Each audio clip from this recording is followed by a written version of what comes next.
So first of all, thank you all for being here, and thank you, Julia, for organizing this, and to all who have taken the time to read the book and reflect upon it. I'm very much looking forward to our discussion and to your questions. Just a very brief intro, since you already know what's in the book. You read it, so I won't talk about the book itself, maybe just as a way of introducing why I wrote it in the first place. I would like to say two things: that my own interest in political theology goes back to the 1990s and the Yugoslav War. Во-первых, большое спасибо, что вы пришли сегодня и что вы читали книжку и уделяли этому время. Я хочу начать с того, откуда появился мой интерес в политической теологии. Он появился в 1990-х годах из-за войны в Югославии, в контексте войны в Югославии.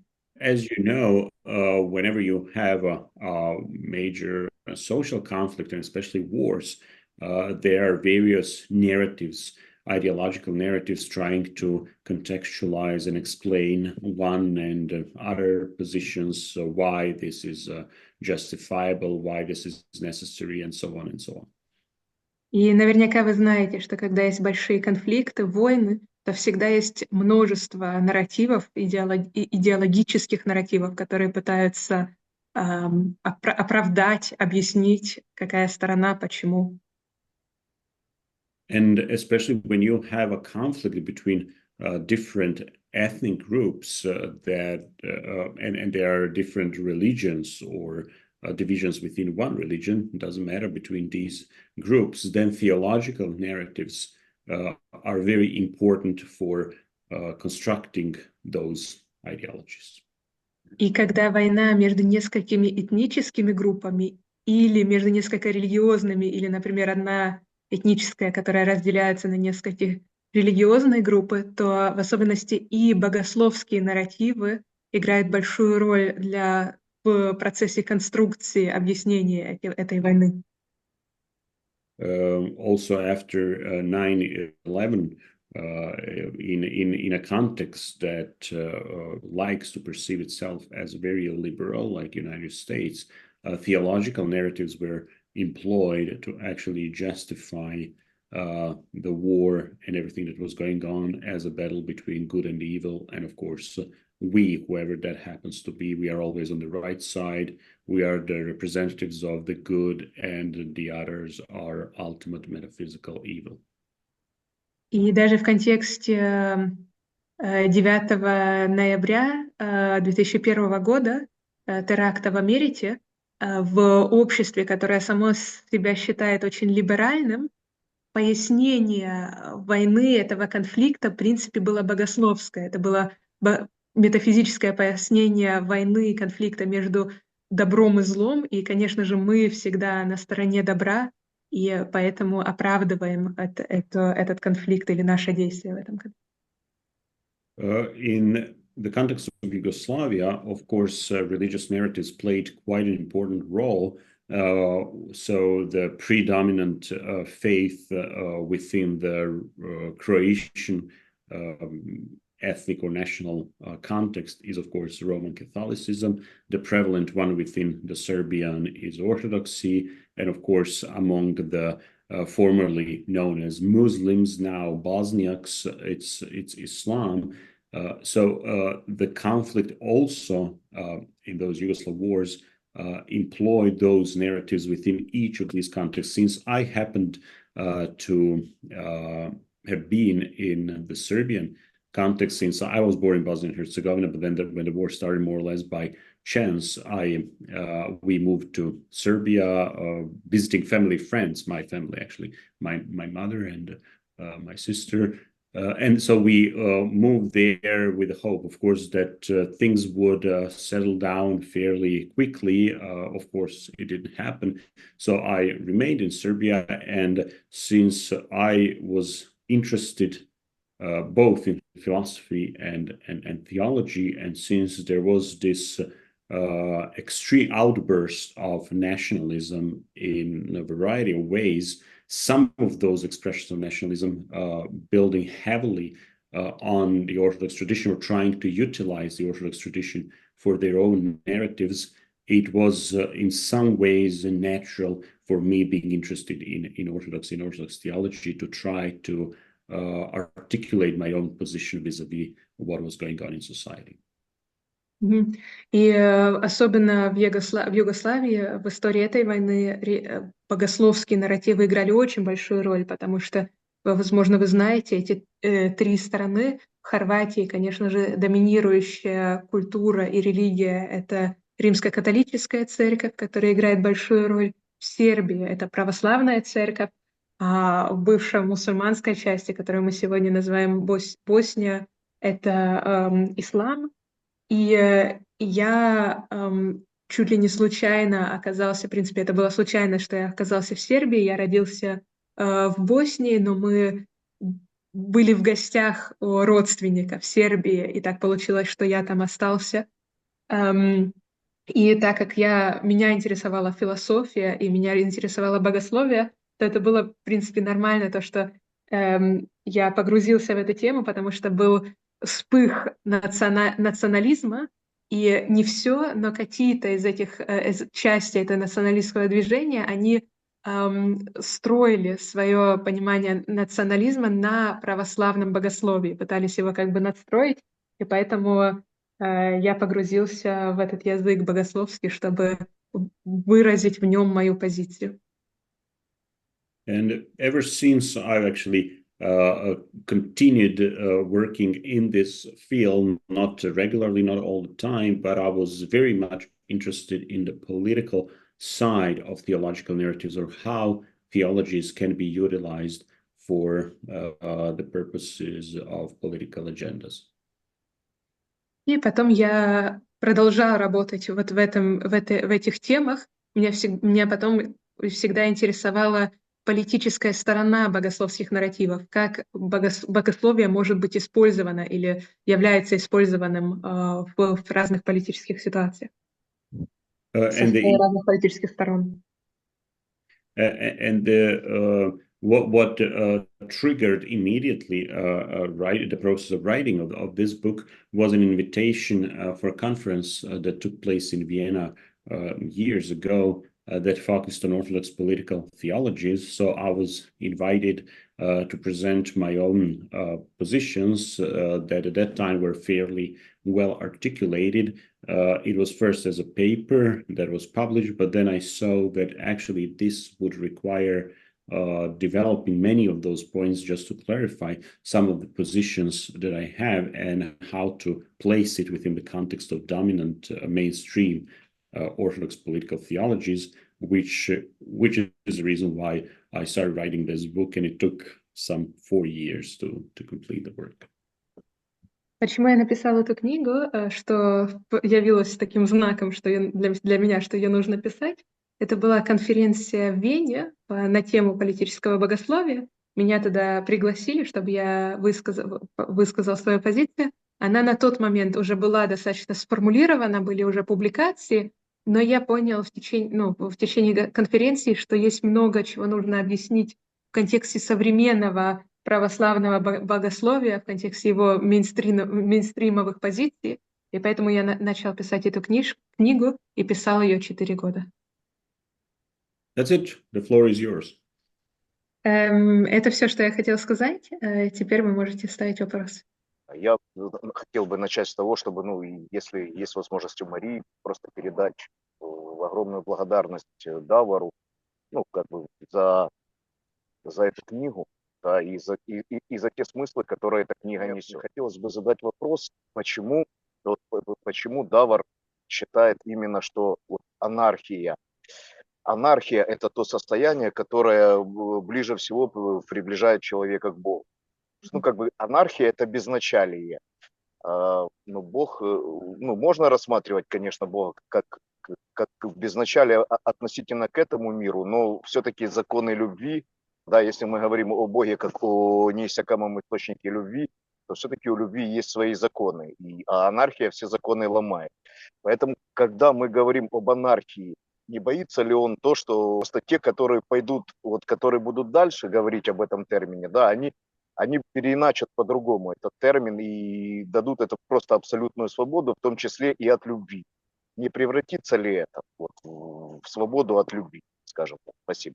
I want to express my gratitude for the book and for the meanings and ideas that you, through this book, allowed us to deal with and to read. And the question I wanted to pose is about the word anarchy, why you choose exactly this term to express a position that for you is the closest to a relationship with God, because anarchy, it has this without a beginning. And when we speak about a religious worldview, there is the love and there are the laws of love, which could be named a beginning. So the question is, aren't you afraid, for example, that further people who will continue in this line will go towards without laws, so also outside the laws of love? Thank you, Mitra. That's a very important question, and actually, that's one question that's very frequently asked. So some people ask me, just like, okay, I get all the, your main idea, but like, have you just found a different term, that wouldn't be so divisive, that would be, that would sound nicer. Okay. And the question is, I would love to go for something better, but I just couldn't find anything better. So if you have any suggestions, please, I would be interested to hear them. There are a couple of reasons why I think anarchism... Большое спасибо за этот вопрос. Это вообще-то вопрос, который часто ставят. И, если честно, именно ставят так: почему вы не нашли другое слово? И я отвечаю, что я просто не нашел других слов, и если у кого-то будет лучше предложение, какими терминами выразить то, что я хочу сказать, то, пожалуйста, обращайтесь. И еще продолжение ответа. And I think it's important that we clarify what is that we mean by certain words. And I think nowadays, since there is a hyper-production in every field, we are in a situation where we need to define all the words that we use and the concepts that we use to clarify and to avoid as much as we can a possible confusion. And that's why I don't think that any other term from the vocabulary of political theory or political philosophy would do any better, because we would still be in a situation where we need to clarify it, which is what I, of course, tried to do in the book, to be as specific as possible. But I still think anarchy and anarchism is the best one, and now I'll give you just a couple of reasons for that. И мы сейчас в такое время, где очень много публикаций на почти каждую тему, и поэтому и так все термины, которые мы используем, чтобы быть понятыми, нам нужно их очень точно определять и объяснять. И это еще один повод, почему я думаю, что с другими терминами было бы так же, что их нужно было бы объяснять.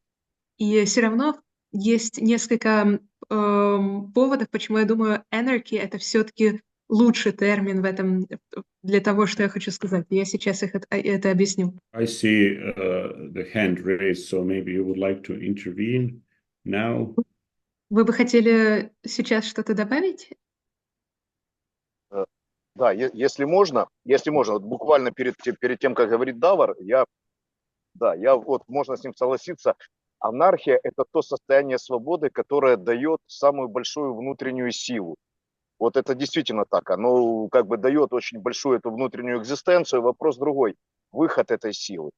И вот как бы выход этой силы, даже сами анархисты, они говорили о том, что человек должен быть, человеком, да.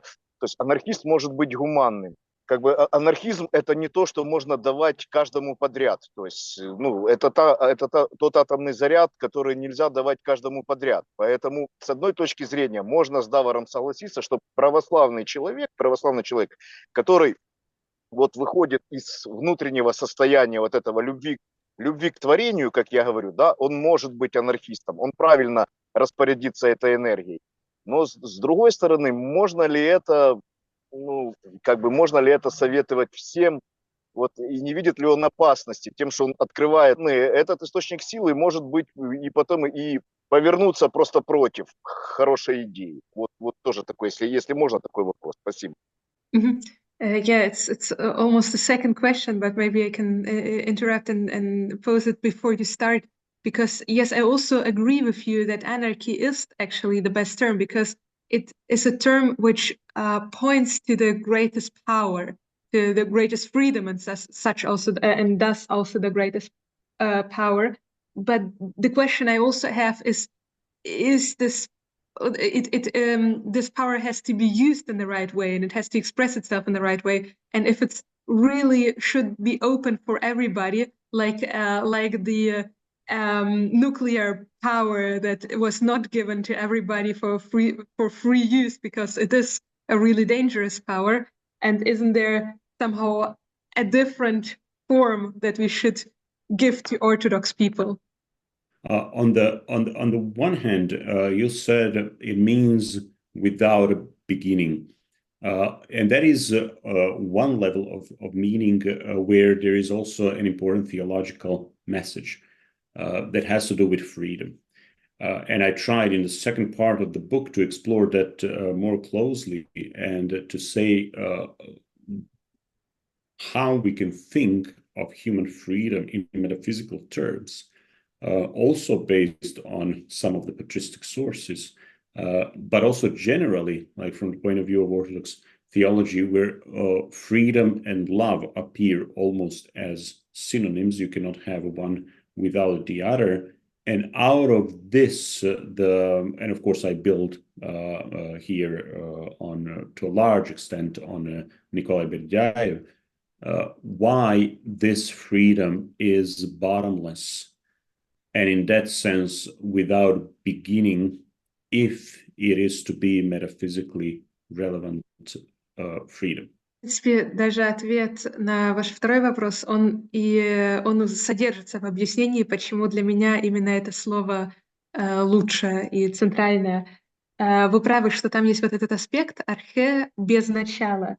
И как раз во второй части книги я больше метафизически разбираюсь с этим безначалием, разбираясь, как свобода может быть понята метафизически христиан и их в богословии. И свобода, она, так же, как вы говорите, с самого начала, она связана с любовью. И я тут опираюсь на Бердяева и вывожу, почему именно все-таки эта свобода, она как бы без грунта, она все-таки без начала. И почему именно так она может быть правильно понята для меня метафизически. Which, of course, means that beginning for Christians is in the end. It's in the eschaton, but that eschaton is already not created as a pre-given reality, but created as a free expression of who we are as human beings in communion with God. So it is not pre-given in the sense in which our created being, our historical being, is pre-given, and as such is a challenge for our freedom. В христианском понимании начало, грунт, он в эсхатоне. И это очень интересно, потому что именно эсхатон, он создан не как история, которая как бы предопределяет нас, а именно создан как свобода, свободное выражение нашего общения, нашего общения с Богом. И вот в этой разнице, то, что эсхатон именно, вот эта открытость свободы в будущем, то, что он и является нашим началом, в этом и есть метафизическое понятие, ну, определение свободы. And of course, the other thing is that the way historically the word anarchism has been used, of course, you can take it to mean different things. The most general understanding has been without government or without ruler. In that sense, without the first as a supreme political authority, in favor of, we can say, more democratic or more horizontal organization of society. И все-таки есть еще и историческое употребление этого слова, и самое широкое политическое — это то, что мы определяли анархией как бы без первого, не без начала, а без первого, имеется в виду без правителя, без главного. И это значит, что мы этим приближаемся больше к какому-то более горизонтальному демократическому пониманию организации общества. But then I try to be more specific there at the beginning and give a more precise definition that I don't think that I do not follow any of the major schools, so to say, schools of anarchism, since I take it to be primarily a method. That means that for me, anarchism is not about proposing what our societies should look like in an abstract sense, proposing abstract models of perfect societies that the models that should just be implemented everywhere. I think that is a very dangerous thing. We have seen that throughout history, and it is always something that, as much as it can be helpful at the beginning, it has an imminent danger to be very oppressive and even totalitarian. Instead, I think if we understand anarchism as a method that challenges power structures and oppression, no matter where, when, what form that oppression might take, in the name of expanding human freedom and in the name of human dignity, then we won't be proposing abstract models trying to fit the complexity of each society into fairly simplistic models, but rather we should be open toward that complexity and try to understand what is that's the most oppressive exercise of power in each given society, and try to do something about it to expand the horizons of human freedom. Но я уточняю в самом начале, что я не последую ни одну из анархических школ. Для меня анархия — это все-таки не представление о лучшем построении общества, это не про построение или представление себе утопии, а это больше всего метод. Это именно метод. Потому что если мы строим утопию, строим представление о обществе, то это, даже если это может нам помочь в начале, всегда, и это мы это видим в истории, может вылиться опасным способом и может привести к тоталитарным или насильным правительствам. А для меня это метод, и это метод, который всегда ставит под вопрос ту структуру, которая сейчас существует, и всегда смотрит, какие структуры сегодня могут вылиться в насилие, и всегда их раскрывает во имя не раскрывает, им оппонирует во имя человеческой свободы и человеческого достоинства. Just to summarize, that's why I don't think that if we understand anarchism in this way, that there is a danger, as you mentioned at the beginning, that at some point we can just simply get rid of everything and end up with some kind of unproductive chaos.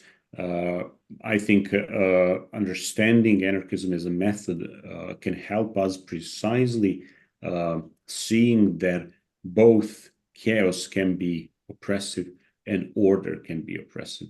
There are no ready-made solutions that work everywhere. If you have a very clearly codified system, an order, then you probably need to go for a bit more chaos to have more freedom there. If you have a completely chaotic situation where there are any regulations or rules, then you probably would need to impose some regulations to actually arrive at more freedom and protect human beings from being oppressed by various groups, gangs, who knows what. So this is really requires that we are attentive both to the complexity and sensitive to the various methods of exploitation and oppression, trying then to find what is the most meaningful thing we can do here and now to minimize the oppression, if not to eliminate some of its more prominent forms. То если мы понимаем анархизм именно как метод, то, и это ответ на ваш первый вопрос, это элиминирует ту опасность, что мы поймем анархизм как хаос. Потому что и хаос, и также порядок, слишком много хаоса или слишком много порядка может быть насильственным. И анархизм как метод нам помогает в данной ситуации не давать какие-то результаты или не давать какие-то рецепты наперед, а именно в данной ситуации смотреть, если у нас слишком много порядка, то, возможно, нам нужно уйти от него в сторону большей свободы. Если у нас слишком много хаоса, то наоборот, нам, возможно, нужно какие-то правила ввести, которые будут гарантировать больше свободы в эту сторону. И анархизм от нас требует внимательность к данной ситуации и внимательность к комплексности всех ситуаций вместе. И это нам поможет в каждой данной ситуации найти какое-то решение, в котором больше всего смысла именно в отношении к ней. Моє питання до пана Давора таке, чи приносить догляд православний і може навіть у віровчення, в традицію церкви православної, щось абсолютно нове, то, що от він пише про це, і зараз він говорить про анархію, яка без першого, про свободу, яка без початку, без ґрунту. І сам термін анархія, хоч він і такий інструментальний, але тим не менше. Того, що нічого такого ми не зустрічаємо в православному віровченні. Більше того, якщо ми дивимось, наприклад, на догмат Пресвятої Трійці, який є таким, напевне, взірцем і покликанням нашого способу буття, то хоч там і говориться про любов, свободу і рівність, однак у вченні отців є вчення про монархію отця, як ми це знаємо. Правда, це вчення зараз сучасною богословною практично не згадується, і воно забулось. Як от пан Давор для себе вирішує, не знаю, цю напругу, може конфлікт, чи може для нього цього конфлікту немає? I wanted to ask you about, the relation of your book and the tradition, because as I see it, you bring something really, really new to the Orthodox world. In the Orthodox tradition, when we look at it, even in the teaching, in the dogmatic teaching about the Trinity, which is somehow set as an example for our existence, there is this teaching about the monarchy of the Father, even though this teaching is not remembered really often in the modern Orthodox theology. So how do you deal with the tension between you and the tradition, or do you feel this tension at all? Yes and no, because we do not deal with one unified and coherent tradition. Within our tradition, we have actually many different approaches. One is the mainstream. And if you read the book, the first part of the book is dedicated to that, the exploration of mainstream political theologies and my deconstruction of that, or in other words, my explanation why I think those mainstream theological narratives that circulate around the concept of symphonia in a variety of its expressions, why I don't find that satisfactory, and why I don't think it reflects important Orthodox theological points. The second part of the book, the first part of the second part, is dedicated to the exploration of those alternatives. I do think that there are many different approaches within the Orthodox tradition that are actually different from the mainstream political theological narratives. Проблема с традицией у меня и есть, и нету, потому что я не считаю, что у нас есть одна как бы закрытая в себе согласная традиция. У нас есть в истории очень много мнений, начал этих традиций, и есть, конечно, что-то вроде бы мейнстрима. И вот если вы посмотрите в книге, как раз в первой половине книги я разбираюсь с этим мейнстримом. Да, я много деконструирую этот мейнстрим и объясняю, почему к нему нужно относиться критично. А во второй части книги я как раз пытаюсь найти в традиции эти альтернативы и объясняю, как бы, как через эти альтернативы я могу развивать свое. This goes back to some of the early Christian writings. I think there are many parts within the New Testament you can interpret as anarchic in this sense. You can find it in the book. You can interpret, of course, that the phenomena such as monasticism or holy fools are examples of that rebellious position that individuals or groups take, not as directly, although there is a clearly political dimension to that, but not out of this interest in just changing something politically, but as a reflection of much deeper, let's put it, metaphysical concerns. So that this dissatisfaction with the logic of this world that then translates into political structures is reflected in such acts that you can associate with holy foolishness or a range of other approaches, sometimes more, sometimes less radical, and sometimes not even perceptible in the political realm, like monasticism, where what seems as a withdrawal from the world is actually a statement about what we think of the value and authority of the political sphere as such. Эти альтернативы, которые я тоже вижу как часть традиции и выявляю для себя, они начинаются с самого начала христианства, они уже присутствуют. И это самое... Они уже есть в самых ранних христианских писаниях, и они также есть в понимании жизни монахов, в понимании монашества и в понимании юродства. И на первый взгляд это часто просто выглядит как как несогласие на политическом уровне, но я вижу в этом несогласии рефлексию более глубокого метафизического чувства или мысли, что это недовольство, как бы на метафизическом уровне недовольство, каким устроен наш мир. И именно к этой традиции вот это выговаривание или показывание этого недовольства, например, через монашескую жизнь, которая на политическом уровне выглядит, как будто бы люди просто отстраняются от мира, но на метафизическом это высказывание более глубокой позиции. And I think that just mainstream political theology, then it's not just something, a specialty of the Orthodox world. It's generally across Christian denominations, the mainstream almost always in those constructing those paradigms, it's just bad theology. And that's my problem, that I don't think that all of those mainstream narratives within the Orthodox tradition, that their problem primarily is because they allow for the construction of, let's say, conservative political positions nowadays. That is a problem.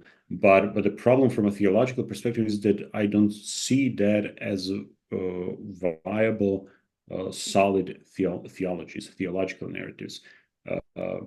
let's just I'll stop here for the translation, but I want to return to the concept that you mentioned, the monarchy of the father. И я не думаю, что это проблема именно православия в особенности.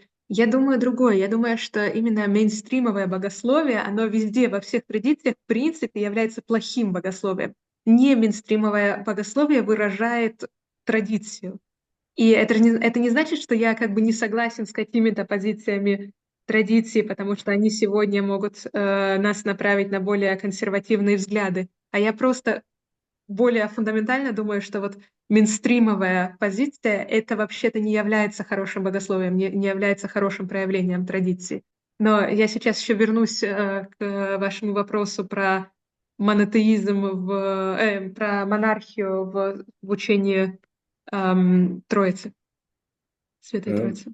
It's just like when people say, oh, since there is the Father and there is the Son, that automatically means that Christianity justifies old-fashioned patriarchal system or organization of family and then consequently of entire society. It's just nonsensical.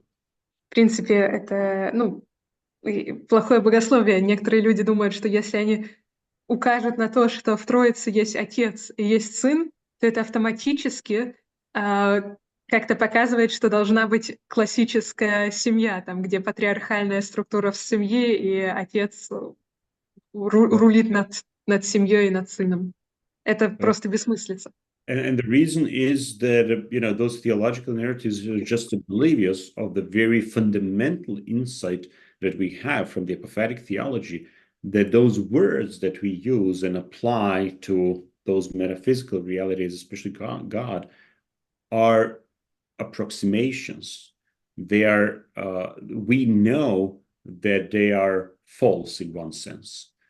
Because the relationship between like biological father and biological son, family relationships, blood ties, everything that we have like humans from our experiences, they are just in principle inapplicable to the divine reality. But we use those terms such as the term, the son is born from the father and the spirit proceeds from the father. Nobody knows what it means, but like there is an indication of a difference there, and we know if we want to do theology seriously, that this is not to be taken literally. This is an indication that just points to some realities, but when we need to put those things into words and concepts, we necessarily fail, but this is the best we can do. Такие попытки в богословии, в принципе, они не видят очень-очень важные фундаментальные вещи для богословия, что когда мы используем термины, слова в богословии, например, отец, сын, то это, в принципе, неточности, это фальсификация в каком-то смысле. Мы это знаем, что все наши концепции, все наши слова — это лишь только приближение, и в то же время это не описание божественной реальности. Вот эти биологические наши отношения, отец-сын, это не описание Бога, а приближение. Там мы можем описывать, что Святой Дух сошел от Отца к Сыну, но это не описание Бога, не дословное описание Бога, это лишь только те слова, которыми мы можем приблизиться как можно ближе к этому. And to make it even more absurd, then if you use some translations, okay, so you say now in some languages, of course, nouns are gendered. So sometimes it is feminine, sometimes male gender, for example, the Holy Spirit. But if you go back to Aramaic, to Semitic languages, it is she. So then you could say, well, it's actually she, the Holy Spirit is she. Should we understand from that actually we should be affirming matriarchate or something? So this just shows the extension of confusion once we cease to understand those concepts within their particular meaningful theological framework. And the same, I think, is about the monarchy of the Father. It is a theological concept that tells something about the Trinitarian theology, and to take it and apply to the political realm is as nonsensical as to do it applying the Trinitarian model to, let's say, family relationships. Просто чтобы довести до абсурда. Ведь мы знаем, что есть переводы, и есть у многих слов есть свой пол, женский, мужской. И если мы как бы возвращаемся, смотрим, как это было в семитских языках, в арамейском, на иврите, то Святой Дух, он вообще-то она, это женский пол. Но мы сейчас не будем начинать и говорить, что из этого следует, что вообще-то правильное политическое построение — это матриархат. Это настолько же абсурдно, как вот то, что вы дали как пример, что вот из-за того, что есть отец, нам нужна монархия. Просто это концепции, которых можно правильно понять в богословском контексте. Их не нужно дословно переводить в политическое, в політичне понімання. Здається, що ми трошки не порозуміли з приводу монархії отця. Я не мав те на увазі, що раз там є Отець, Син і Дух Святий, це якісь там сімейні стосунки. Я мав на увазі вчення отців про архі отця, як початок, як той, хто приносить порядок, тобто така протилежність якраз монархізму. Але я не хочу затягувати, я добре, дякую, іншим передам слово. I do not want to prolong this question, but just I think that you a little bit misunderstood what I wanted to say about monarchy and father. I did not say that literally now we need this order in the family, the father, but I thought that what I meant is that because we have a father as an arche, as a beginning, he sets the order. So there is this description of order in it. But yes, maybe now other questions, and if there will be time, then. The point with the monarchy of the Father is ultimately to say that divine persons are free from some pre-given nature. That in other words, if you do not opt for the monarchy of the Father, Trinitarian understanding, you risk that you somehow turn divine persons into a necessary expression of some divine substance that exists almost independently from them. And that is the danger, that is the purpose of that dogma. But keep in mind that all of these terms should be actually used, should be understood as something that always appears in quotation marks. So there is a certain point of using those words, but they do not, they are used in an extraordinary context compared to how they appear in our regular context. So when we say monarchy of the Father, you could also say anarchy of the Father, and it would still be applicable. Есть повод, почему именно эти слова монархия использовались в богословском контексте.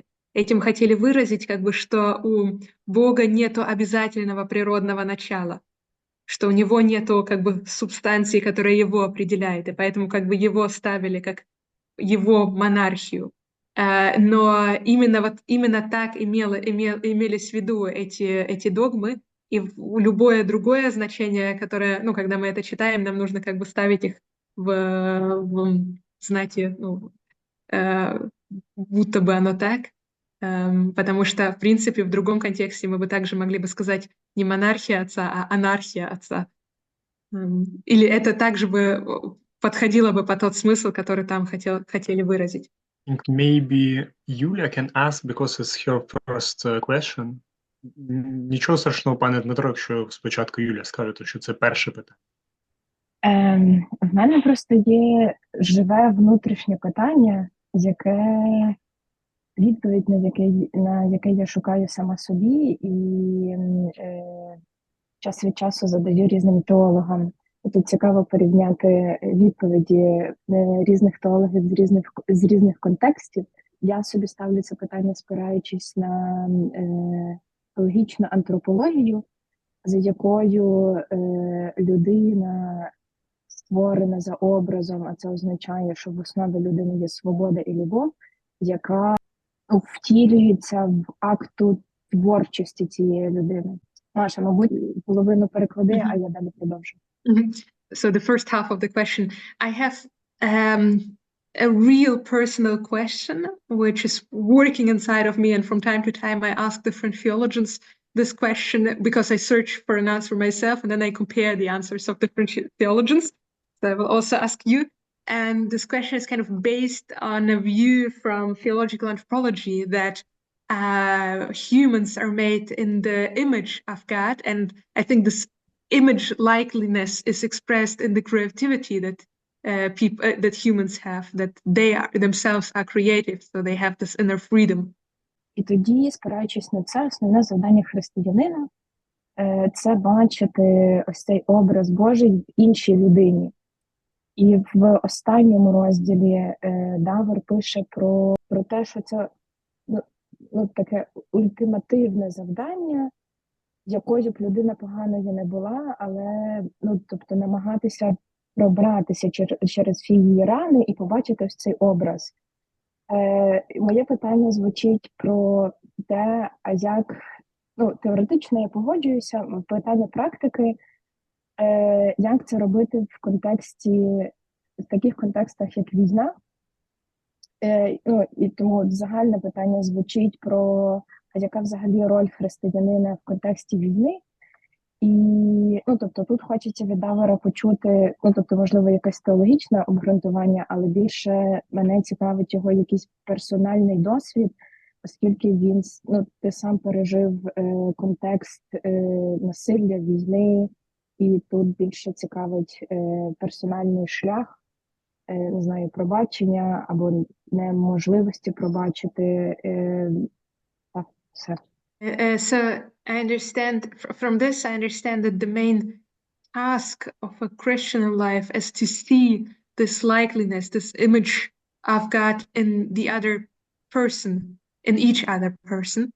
And also this is what you write in the end of your book, and which I agree that you write that no matter what the situation is, this is we have to look through the other to find this image, this likeliness.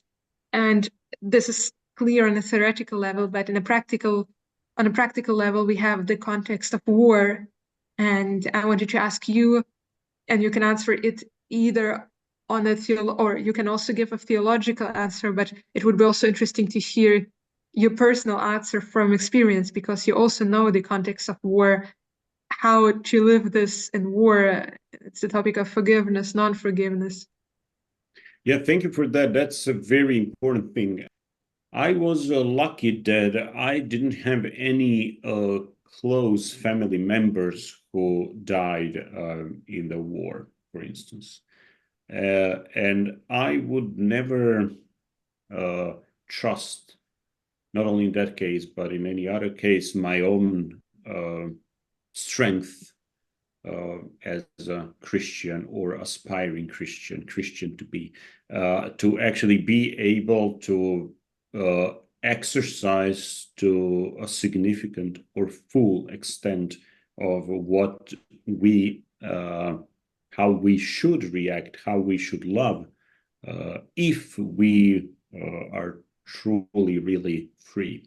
Because the ability to love is the ability to exercise our freedom, and no matter what. And this is something that you're right. This is something that needs to be existentially experienced. That is not a theoretical question. It is good to formulate it theoretically, of course, to have it as guiding principles, but ultimately it is about this transformative experience of love that is tested in those real relationships. And if we are capable of loving, which is precisely what Christ said, that the one who does evil to us, that is free love. Because there is no freedom in loving someone who's your close relative. There is no freedom in mother's love for her child. But there is freedom if someone does evil to you, and in spite of that you love them. It is not masochism. It is love. You can even resist to that. You can protect yourself, but still not hate, still love, because only at that point you're free from that. Your love is not conditioned by anything good that comes to you from that other person or a group or whatever. And there are many examples from all the wars, including from the Yugoslav war, where people were able to actually do that. And I read about it. I recently met one person, one guy who became priest in the meantime, who actually lost both his parents in the war, and somehow articulated that experience precisely like Orthodox theology helped him articulate that and not to turn that loss into hatred, something destructive, but precisely to find ways in which the circumstances were somewhat specific, but we don't need to go into that, to actually see there a potential to free himself from that burden of suffering that otherwise would have still been on his shoulders as manifested as hatred. And some of those cases are really remarkable. When mothers lost their children, husbands, everything, and in spite of all of that, they do not hate. Those who are capable of doing that, they are really ultimately free. They're saints, what we call saints, and they demonstrate very practically in real life what it means to exercise the love of Christ. So this is actually not just theory. This is reality for those who are brave and strong enough to do that. Это очень важный вопрос, спасибо за него, потому что вы правы, что это совершенно не теоретический вопрос. Его можно сформулировать, теоретическую концепцию, но в конце концов ее нужно понимать экзистенциально. Это про экзистенциальное понятие жизни и практику жизни. И мне повезло, я никого из родственников не потерял на войне, и поэтому я себе сам не доверяю. Моя свобода не была проверена в этом смысле. Это про меня, но, если про меня, но так как я понимаю, то что именно вот эти ситуации проверки любви, они и показывают, свободны ли мы или нет любить, потому что есть любовь, которая дана, которая не рождается свободой, а она предопределена в каком-то смысле. Если мы любим своих друзей, своих родственников, так как мать любит своего ребенка, это предопределенная любовь. А есть любовь, которая совершенно ничем не предопределена. И именно это является свободной любовью, точнее, именно выражением человеческой свободы, когда мы любим своих врагов. И есть очень много примеров из жизни, из истории, когда люди были в состоянии. Я знаю одного человека, молодого человека, который потерял обоих родителей. Он сейчас уже священник, и вот это, там свои обстоятельства, но вот он именно в православном христианстве нашел то выражение любви и свободы для себя, которое освободило его самого от страдания, которое он бы чувствовал, если бы он все еще бы ненавидел, которое освободило его. И это любовь, которая ничем не предопределена, именно поэтому это и есть свобода. И есть очень много сильных примеров, когда родители, матери, отцы теряли своих детей и потом смогли освободиться от ненависти. И именно вот эти свободные люди — это те, которых мы называем святыми, потому что именно они живут любовь Христа, выражають любов Христа. Чи можна сформулювати якусь, різницю, яку можна помітити в людях, які з досвіду власного, в людей, які спроможні на цю абсолютну любов, і які не дійшли до цього? З розмов і зустрічей, опираючись на розмови і зустрічі Давора.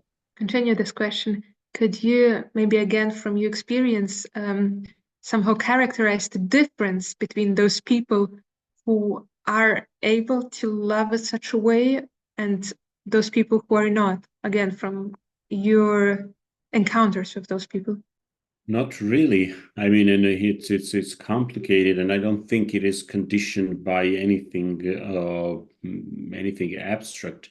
I know of people, and it's certainly not limited to any particular religious group or something. I think that level of freedom and love can be found within the realm of Orthodoxy and Christianity, and outside of that realm, just as you can find a lot of hatred and monstrosities everywhere, including in the Christian world.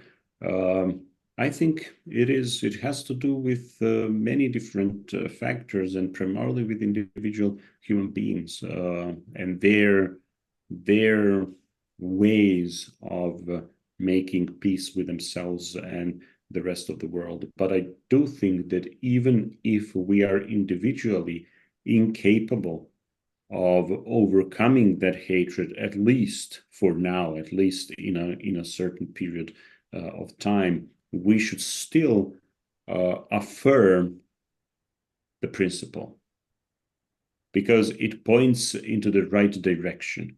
It is like you cannot forgive someone, even in lesser serious situations, if we don't think of when you lose a close person or something, but even in any kind of human relationships, you very often are offended, you're angry with that person, you can hate them, whatever. But I think that even if in those situations we are not able, at least for the time being, to exercise that freedom, we're just too weak for that, and we just want to be angry with them, that it is still important that we don't turn that anger or that dissatisfaction into a principle, that we don't start constructing theological narratives around our weaknesses, which I think very, very, very often happens.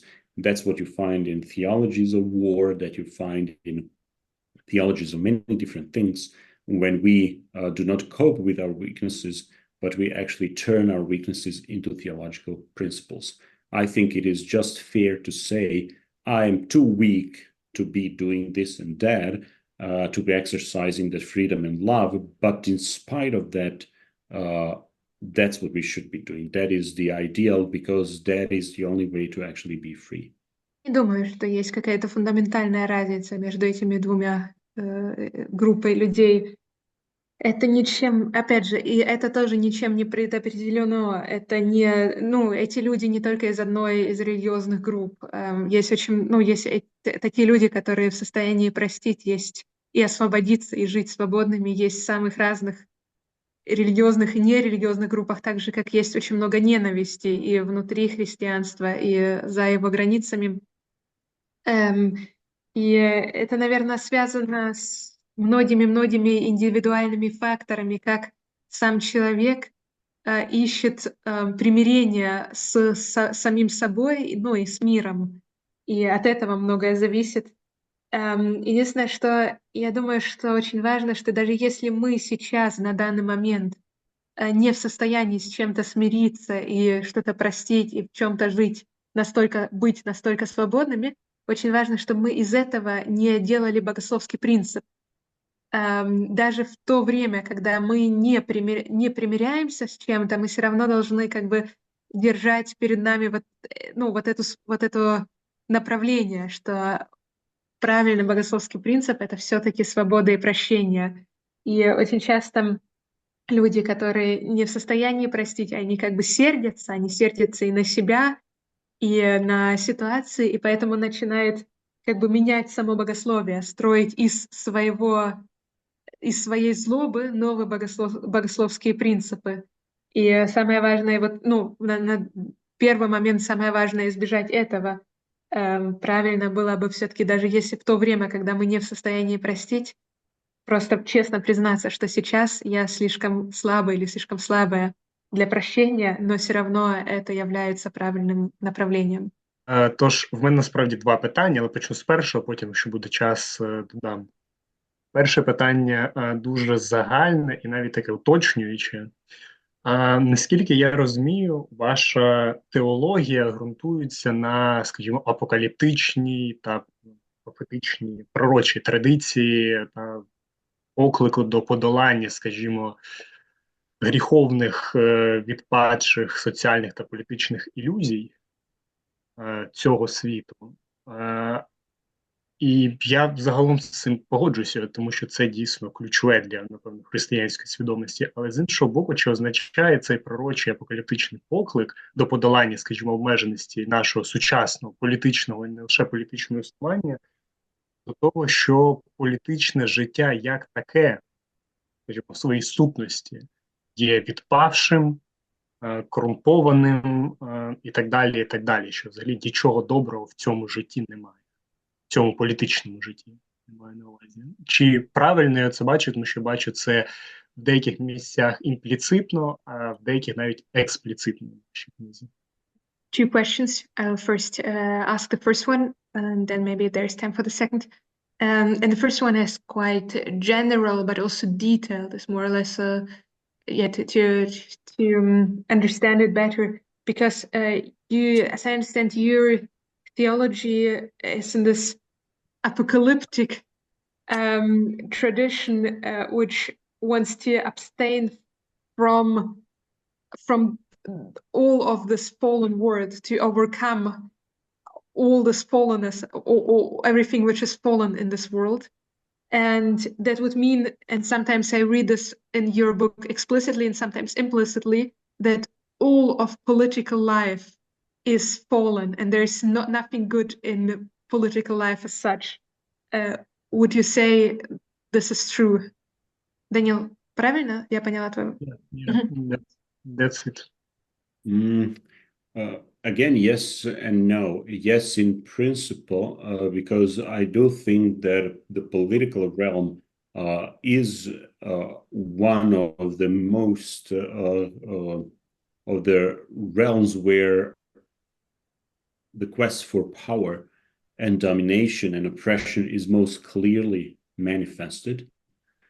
But from the, and yes, I do think that ultimately to overcome that state means to overcome the logic of our existence in history. So that means acquiring a new existence. That means the process of theosis and the kingdom of God and all of that. But I do not think that because that's the diagnosis, we should refrain from doing anything in the political realm, or just to give up on the political realm, which is how very often those apocalyptic narratives are understood and manifested. So the diagnosis, yes, but then what is that we do? I do think that we actually are in the political realm and we cannot but be subjects of it, not just merely spectators. Да и нет. Почему да? Да, я правда верю, думаю, что политическая сфера, она больше всего выражает грехопадение света, потому что это та сфера, где мы как бы стремимся к власти и стремимся к пригноблению. И именно подолание нашей жизни, или к которому мы должны стремиться, вот теосис и все такое, это именно преодоление политической сферы, вот этого стиля жизни, вот этого порядка, в котором мы живем. Но это как бы мой диагноз. Из этого я не следую, что нельзя ничего делать в политической сфере. Мы все равно, по моему мнению, остаемся как бы субъектами, мы не можем отдалиться от нее. Насправді відповідь значною мірою, ваша відповідь значною мірою зачіпає моє друге питання, більш конкретне, тому що, наприклад, читаючи вашу книгу, я згадував постійно, скажімо, політичну теологію отця Сергія Булгакова, яка з одного боку дійсно схожа на, скажімо, ваш проєкт через розуміння цього первинного есхатологічного і в той же час анархічного горизонту, скажімо, християнської віри. А з іншого боку, при цій анархічній, скажімо, есхатологічній настанові, він приймав конкретно політичну участь у житті світу і навіть був захисником, скажімо, конкретних форм політичного існування в цьому світі, наприклад, ліберальної демократії чи навіть у формі Сполучених Штатів Америки. І тому це поєднання горизонту з одного боку, і з іншого боку визнання обмеженості, але невідворотності конкретного політичного вибору зараз. Це було отця Сергія Булгакова. Як ви думаєте, чи когерентно, чи послідовно це, наприклад, бути одночасно на рівні горизонту теологічним анархістом, але в реальному житті цього світу бути, наприклад, прихильником ліберальної демократії, як найближче до, скажімо, цього горизонту? Your answer is already close to my second question, actually. It's a little bit more concrete because when I read your book, I several times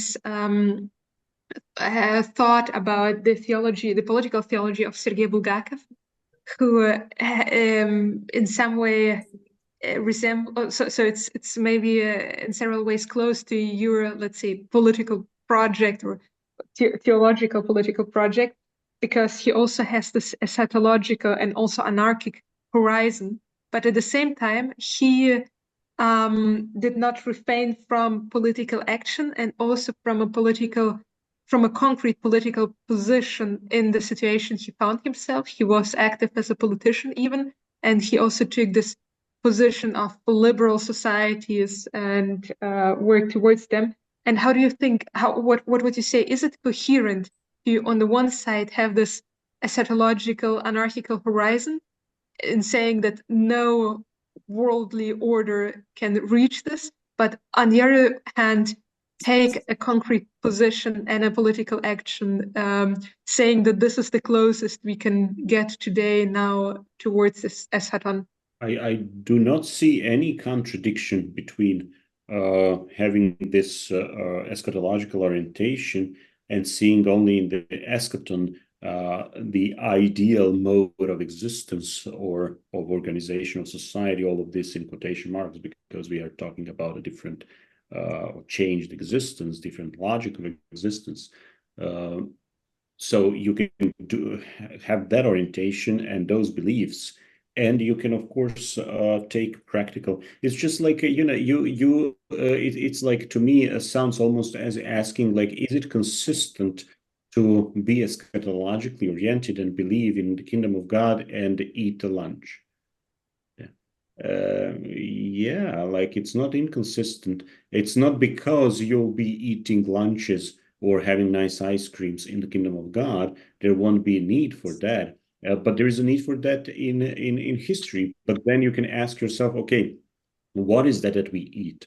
Is our eating habits or our whatever work, our life, the way we operate in this world, is it destroying the world? Is it feeding the capital system or not? What can we do to minimize suffering and oppression and pollution and all of that, and change maybe some of our habits to actually allow for something better? Will it be ideal? No, it won't. But under the circumstances that we have now within our societies, this might be a meaningful thing to do. I could comment more on Bulgakov, and yes, his political engagement led to actually disappointments. And I think that he should have been much more careful about what he was advocating, what he had been advocating before, but then he actually changed many of his positions. So, like, depending on what you read from Bulgakov from different periods, you get different versions of his political theology. Нет, я не вижу никакого противоречия. В принципе, это то же самое, что если мы сказали, есть противоречие между тем, что мы видим этот эсхатологический горизонт и в то же время обедаем или едим мороженое. В этом тоже нет никакого... мы можем себя спросить, что это мы делаем, когда мы едим. Но есть нужда в еде в истории. Это не значит, что эта еда уже является как бы вот этим другим видом экзистенции, эсхатологическим видом экзистенции. Но нужда есть в истории, есть, и нам нужно как бы спрашивать в той ситуации в истории, как мы можем, например, улучшить ситуацию других или минимализировать их страдания. И все равно мы понимаем, что нашими поступками сегодня мы не сможем достичь того идеала, в котором мы тоже ожидаем, как бы от этой другой эсхатологической экзистенции, и все равно в этих поступках как бы есть свой смысл. И я бы мог прокомментировать еще Булгакова, так как у него были свои позиции, но они тоже менялись. Он расстраивался как бы в своих каких-то позициях, потом передумывал. Я бы мог сказать, что ему нужно было вначале быть более осторожным в каких-то политических позициях или высказываниях, и смотря, что вы читали, более ранние или более поздние его высказывания, позиции, то вы вы увидите, что они менялись. Дуже хочу зробити паралелі між анархізмом Давора Джалто і анархізмом Густава Ландауера, з якими ми трішки розбиралися. Скажу, мабуть, дві тези Ландауера і цікава реакція на ці тези. Що перше, Ландауер говорить про те, що в світі зникає оцей живий дух, коли приходить протестантизм, і коли Лютер пропонує розділити, що тут є сфера сакрального, а тут є сфера буденного. І з цього періоду в світовому масштабі починається те, що людина погоджується на рабство, і тому для нього анархізм – це про що на індивідуальному рівні все-таки знаходяться люди, які не погоджуються на це рабство і які мають сміливість відчути в собі діяльність живого духу, бути вільними. І, по суті, для нього анархізм – це спосіб життя, коли такі люди внутрішньо вільні, вони будують такі спільноти, які живуть в полі цього живого духу. We, as a group of friends, we read Gustav Landauer, who was an anarchist, and that's why I would like to draw some parallels. And I would like to name two theses which we found in the writings of Landauer and ask for your reactions.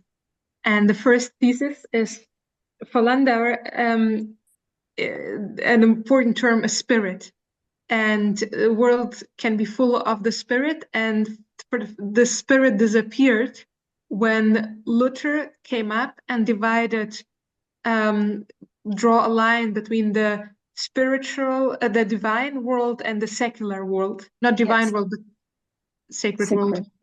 So the teaching of the two realms, and from there on, people would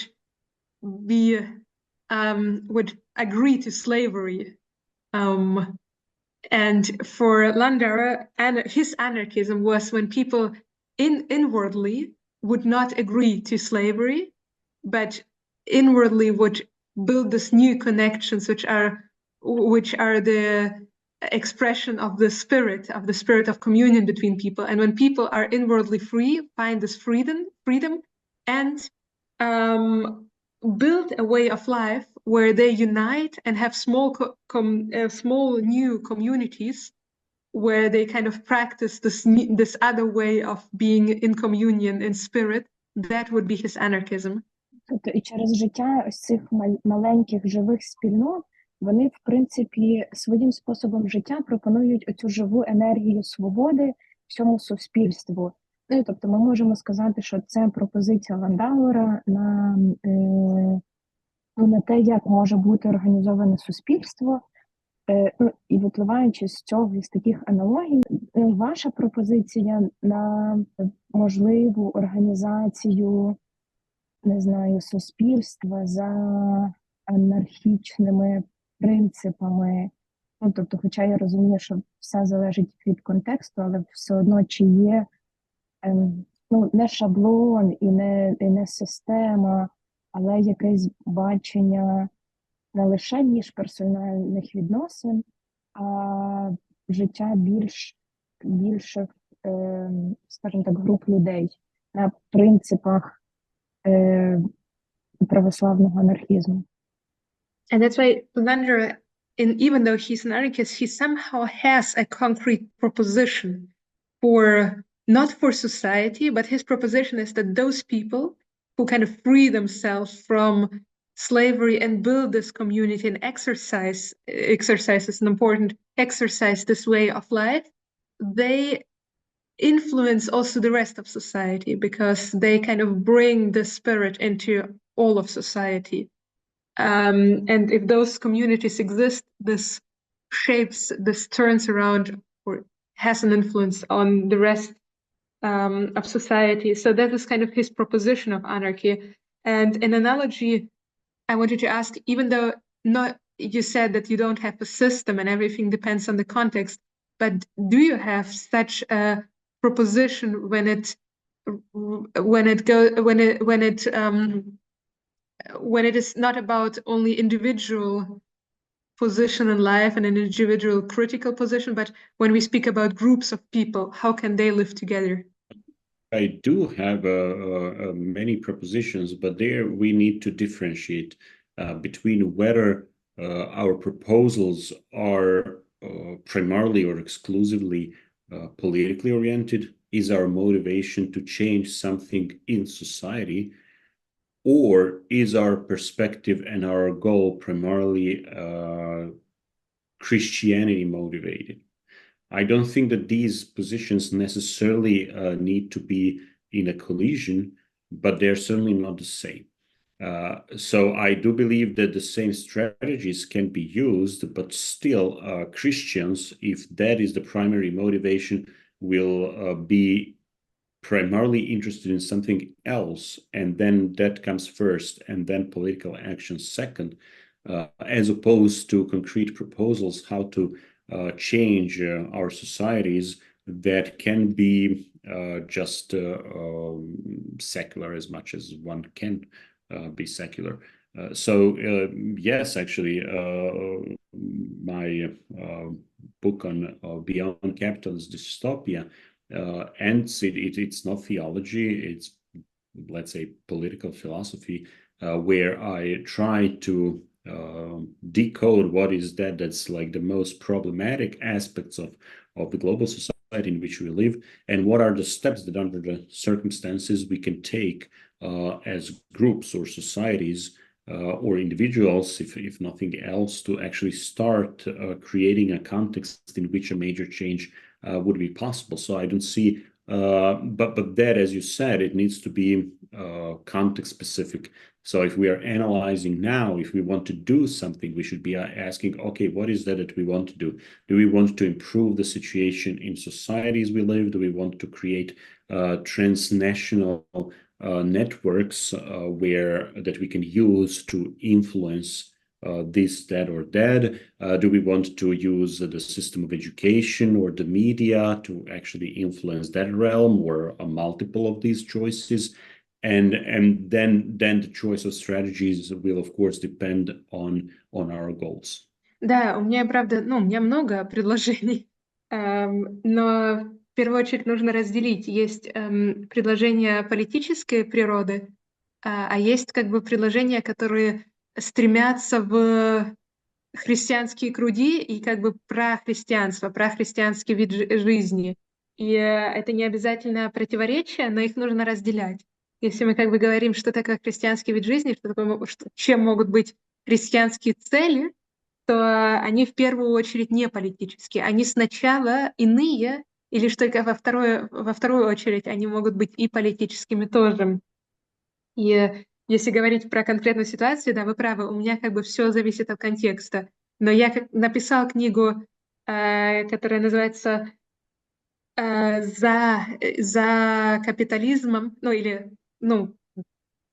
превзойти, как-то не превзойти, а beyond, да? По той бік. Да, по той бік капитализма, дистопия. И вот тут, в этом контексте, я как бы смотрю, какие могут быть наши цели, что мы можем деконструировать, что мы можем критиковать. И как либо отдельные группы, либо отдельные люди могут создавать контексты, в которых могут случаться большие изменения. И поэтому, да, как бы если мы анализируем конкретную ситуацию, нам нужно спросить себя, а какие у нас цели, какие у нас стратегии, какие инструменты мы хотим использовать, например, образование или медиа, и чего именно мы хотим достичь. One comment about Landauer, there is that constant challenge, and Christians are there always in this tricky position. Goes back to the epistle to Diognetus, saying, in this world, but not of this world. There is a constant challenge to be that group that through their lives manifest something else, and in that sense influence many things, the transformation of the world primarily, but also Christians can have an impact in the sense how we change our societies to become less oppressive, if not freer. But the challenge there is that very often we've seen many times in history that one religious group starts understanding itself as something exclusive and something better or more valuable than the rest of the world. And that is a danger, because that then shows this sectarian mentality where very easily then it slips into the city on the hill kind of ideology that can be an excellent basis for imperialism and for actually exercising more power and oppression. So it's a constant challenge. As the old saying goes, the path toward hell is paved by good intentions. It is not enough to have good intentions. Everyone wants to somehow improve the world, and most of those who want to improve the world actually end up destroying the world. So sometimes, and that's why it is very critical to have this level of humbleness. They're trying to change something, improve, but that at the same time not claiming for ourselves, our group, that exclusive place, or to say, oh, we are so much better than everybody else, which is what there is a constant tendency for that, as the liberals, as the conservatives, as this or that. It's always we are those who got it right, everybody else is wrong. Let me teach you that. So that's the source of oppression, although it starts as always as emancipation. Я еще хочу прокомментировать Ландауэр, потому что здесь есть трудность большая, трудность, которая остается с нами на протяжении, в принципе, всей жизни, и и в истории она тоже есть, уже даже в Писании. В Писании есть вот это описание, что нам нужно быть в мире, но не от мира сего. И это значит, что да, у нас есть задача участвовать в трансформации мира, и мы можем, как христиане, участвовать в трансформации мира, трансформировать его своим способом жизни, и в то же время, и мы это очень часто наблюдаем в истории, когда какая-то конфессия или какая-то христианская группа начинает мыслить о себе как что-то эксклюзивное, как что-то, что именно трансформирует мир, как город, который находится на вершине горы, и именно это является базисом или может стать началом империализма, как бы то, что пытается обратить все остальное, то, что мыслит себя сектариански или в любом смысле лучше остальных. И есть вот эта поговорка, что путь в спасибо, путь в ад, на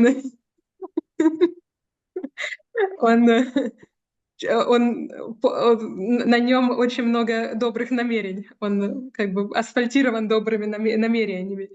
Очень часто, когда группы как раз, когда у них очень много добрых намерений, они могут о себе помыслить как о лучше, эксклюзивнее других. Это большое большое препятствие, большая трудность. Мгм. А в мене ще дуже коротке уточнення, на яке я попрошу дати прям коротку реакцію, бо це от тема для іншої розмови. Але чи ви чули щось про метамодернізм і про як і теоретичну школу, яка в Швеції зараз розвивається на теоретичних засадах, так і, скажімо так, рух діяльнісний? І що ви про це думаєте, якщо в двох словах? Really short question. It's maybe another conversation, but maybe you could just react shortly on that. Have you heard something of metamodernism, both the theoretical teaching, which evolves in Sweden, but also somewhere else, and also their political and non-political, their society, their action in society? Yes, but it's really opening a whole new, it's for a separate course or a semester to unpack that, but some interesting ideas. Да, но это был бы целый другой курс, в котором бы можно было бы это разворачивать. Но да, я считаю, что там есть несколько интересных идей. Таке питання, не знаю, наскільки воно appropriate, але якщо зручно буде відповісти Давору, то буде добре. Чи були в нього якісь містичні досвіди, які лягли в основу його метафізичних поглядів? I have a question.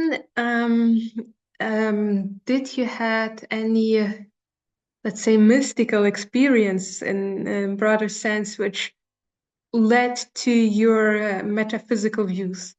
The closest to mysticism I've got is through the experience of love. One thing. The other is through the creative process.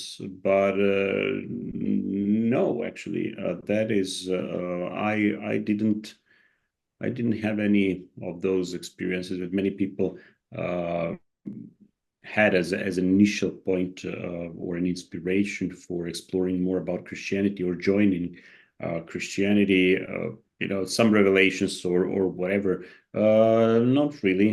I can say that my path was more intellectual, if you will, and also, I mean, practical and experiential insofar as I've always been looking for some kind of this integrated experience where there won't be much of a difference or disconnect, even if there is a difference between my creative work and my beliefs and many other ideas.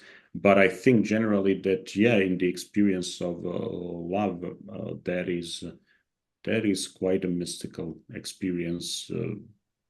We could unpack that if you want. Нет, если честно, у меня не было мистического опыта, но если спрашиваете, что было, может быть, ближе всего к мистическому опыту, то это любовь и это как бы творческая деятельность. И у меня не было тех опытов, которые были не нескольких других людей, как бы начальная точка христианства, что вот они что-то почувствовали или пережили. Можно сказать, что мой путь был больше такой интеллектуальный путь. Но, с другой стороны, практически я искал, как можно приблизить или жить так, чтобы мое творчество и мое христианство, как жизнь, были как можно ближе друг к другу. Вот это может быть практический опыт. И вот, да, любовь, наверное, ближе всего к мистическому переживанию. I mean, also, that's also not quite true. Also, in the experience of drinking wine, especially some parties, it can get quite mystical. Конечно же, не только в этом правда, но и в опыте вина на каких-то вечеринках там тоже может появиться мистические переживання. В ситуації Україна зараз в ситуації військової агресії, і одна православна країна здійснила збройну агресію проти іншої країни, в якій дуже сильно багато православна позиція. І тут теж є православні люди, які мають чинити спротив цій агресії. І тут виникла ситуація зіткнення двох православних політичних теологій. Одна політична теологія агресії, нападу, захисту і оборони. Джалто, що він з цього приводу думає конкретно, що правда на боці українців, тому що вони мають право не обґрунтування війни, а принаймні обґрунтування захисту. Чи бачить він можливість для богословського обґрунтування позиції, православної позиції захисту в війні? Чи для нього будь-яка війна – це зло, і відповідно будь-яка політична теологія, яка обґрунтовує військові дії, є зло? I will try to translate the sense, even though there was one break, but I think I understood the question. We have a concrete situation in Ukraine, and I wanted to ask you about the situation because there are two countries which are both Orthodox, and one is leads an aggressive war towards the other, and so it's not only the encountering of two Orthodox two Orthodox countries, but it's also two Orthodox political theologies. One is trying to justify an aggressive war, and the other one is trying to justify a defense, but also in a defense in the war. And what do you think about this in this concrete situation, the possibility to have a political theology which justifies this defensive position? Yeah, thanks for that. I think this is what we have normally, as I said at the beginning, in war, conflict situations. There is a need to construct ideologies that would immediately articulate a situation, propose certain or articulate possible solutions. And religious narratives and theologies come handy in this respect. So I do not see here anything really new compared to many previous cases, since it's also not the first time that two countries with a majority of Orthodox population fight one another.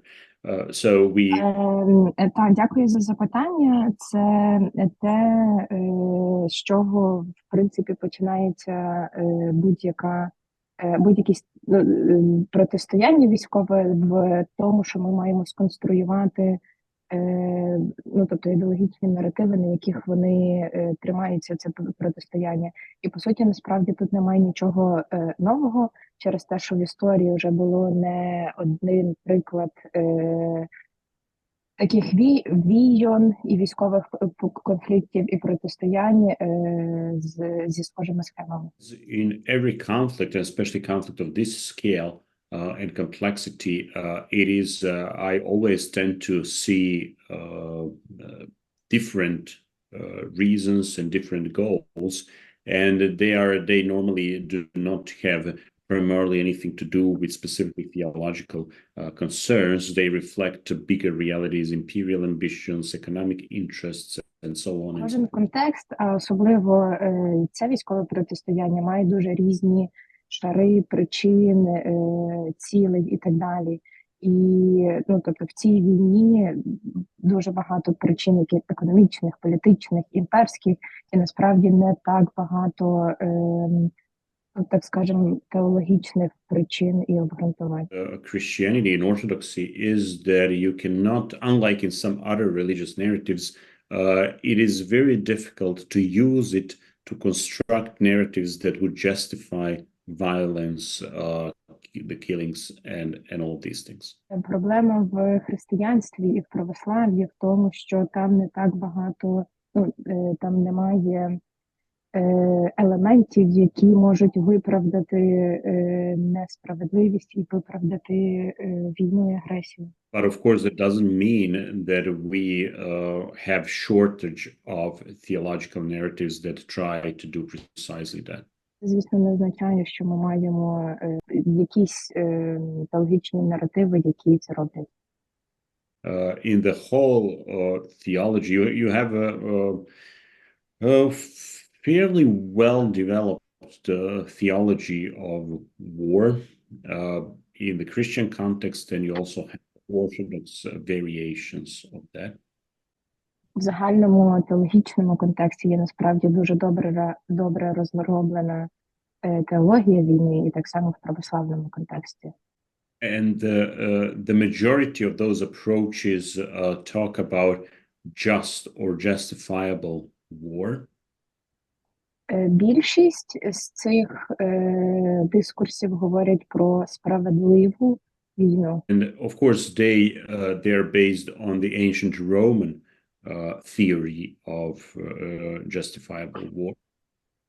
І вони всі базуються, звісно, на теорії стародавнього Риму про справедливу війну. And generally, the majority of those authors would claim that the defensive wars are justifiable, offensive are not, or they are not generally except under certain circumstances. You have, for example, the famous preemptive war theory that also has been in the meantime theologized.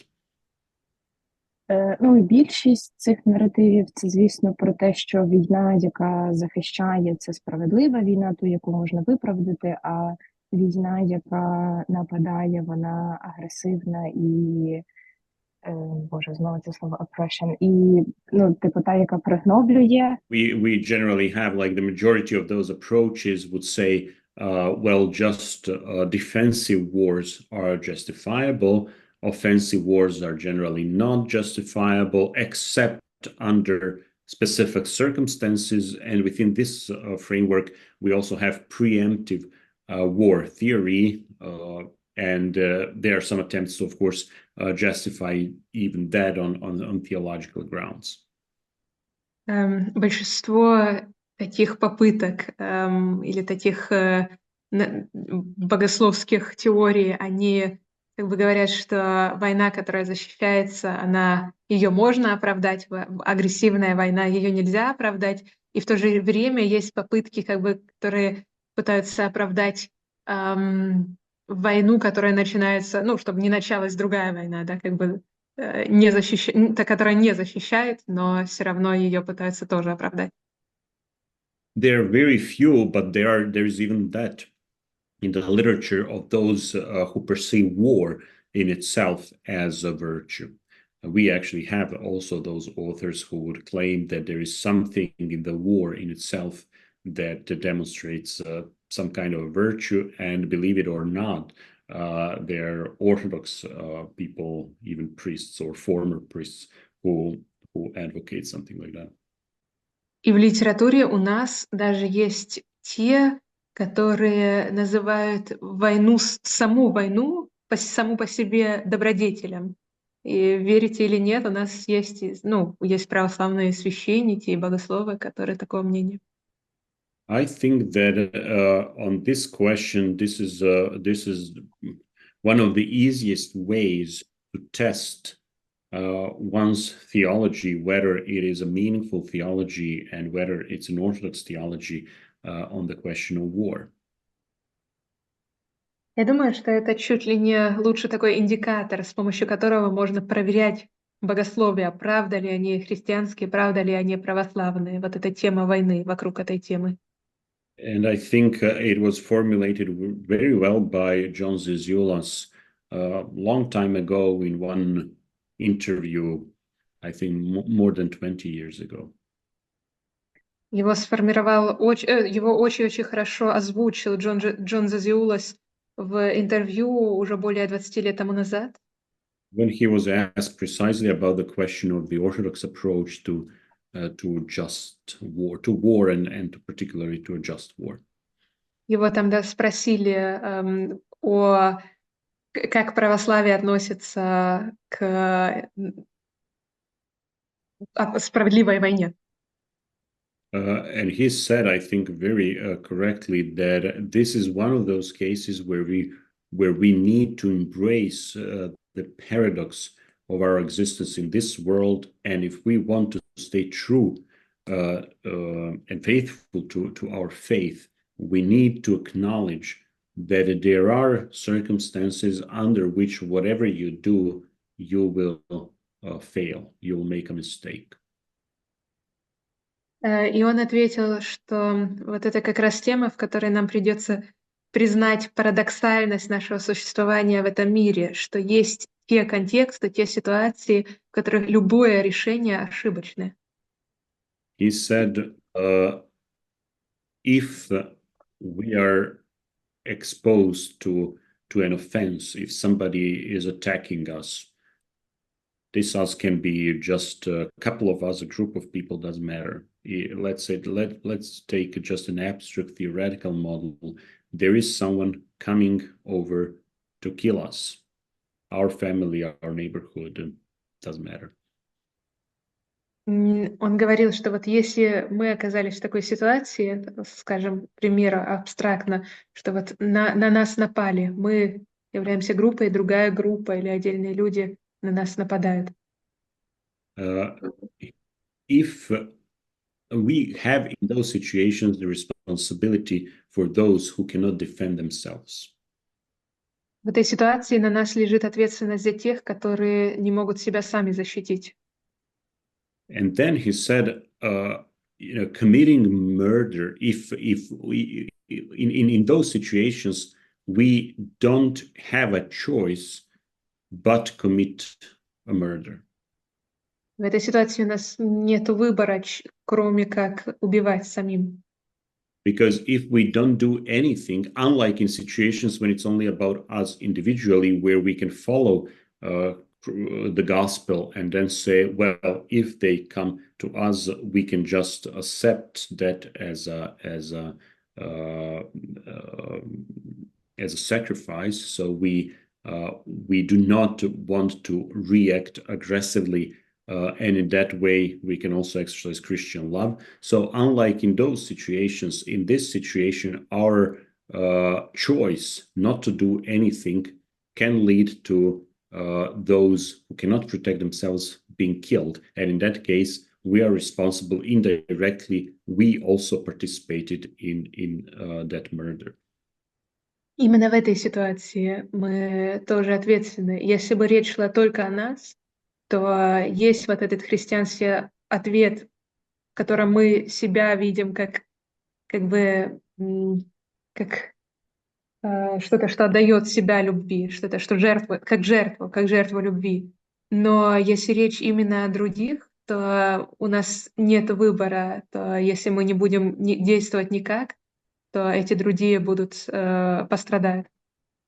Thus, if we react and we kill the invading force, we commit murder.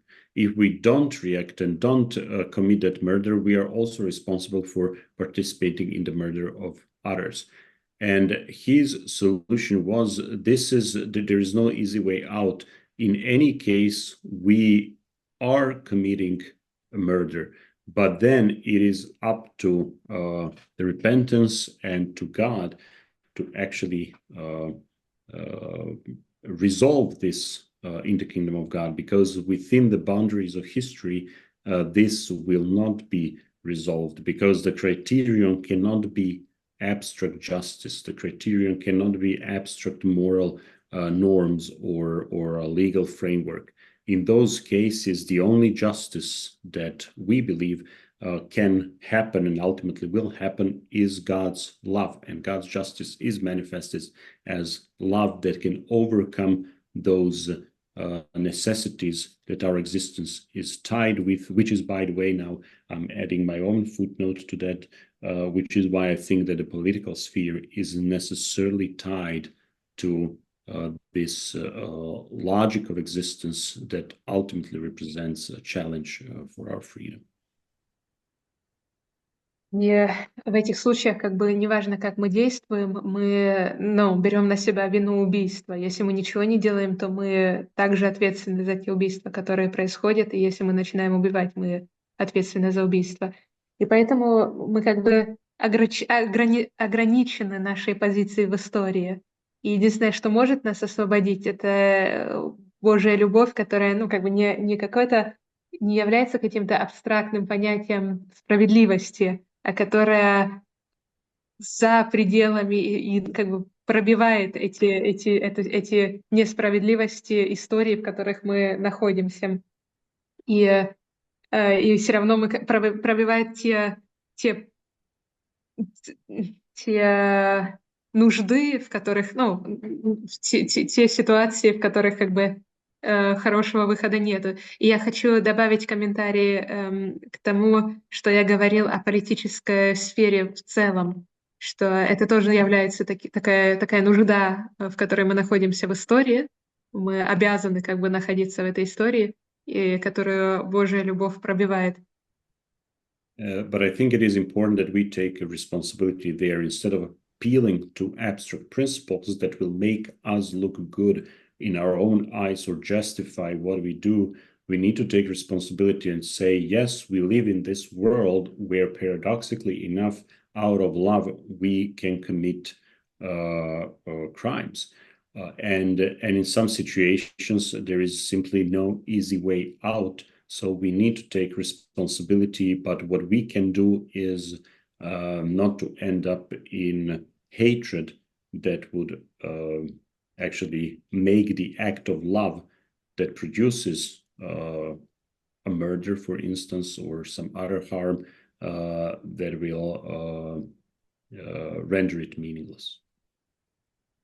И да, по моему мнению, в этих ситуациях нам нужно брать на себя эту ответственность. Мы не можем просто оставаться в бездействии.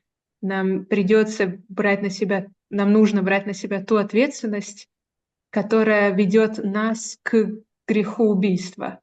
Это мое мнение. Но в то же время нам нельзя впадать в ненависть, потому что если есть какая-то любовь, которая ведет к греху, то ненависть бы, опять же, как бы опровергала бы эту любовь. In other words, to just summarize, instead of being proud of, killing enemies, although we probably had to do it in certain circumstances, we should consider even that act when it is, and if it is an act of love as a tragedy. Not something we should be proud of.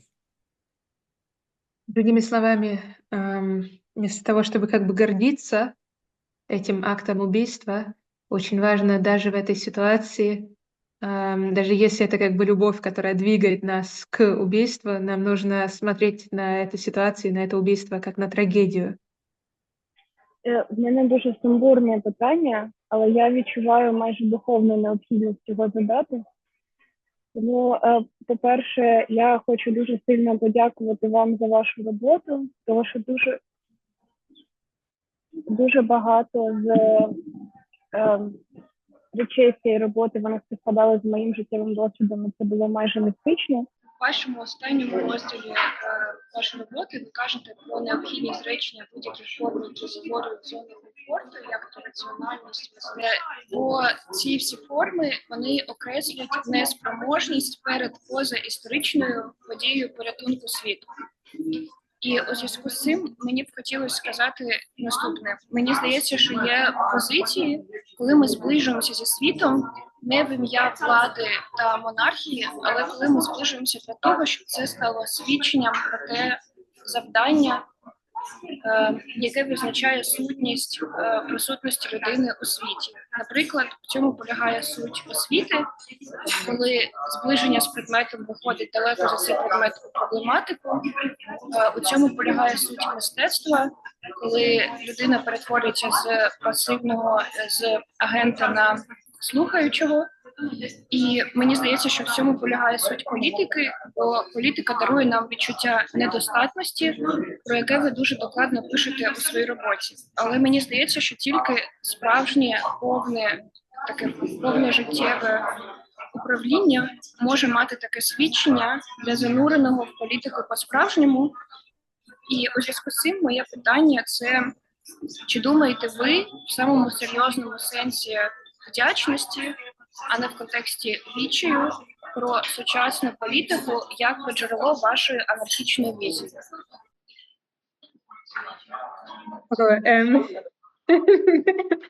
It's a little bit difficult to translate. Настя, I will translate and you will put, you will comment the translation, okay? If that means.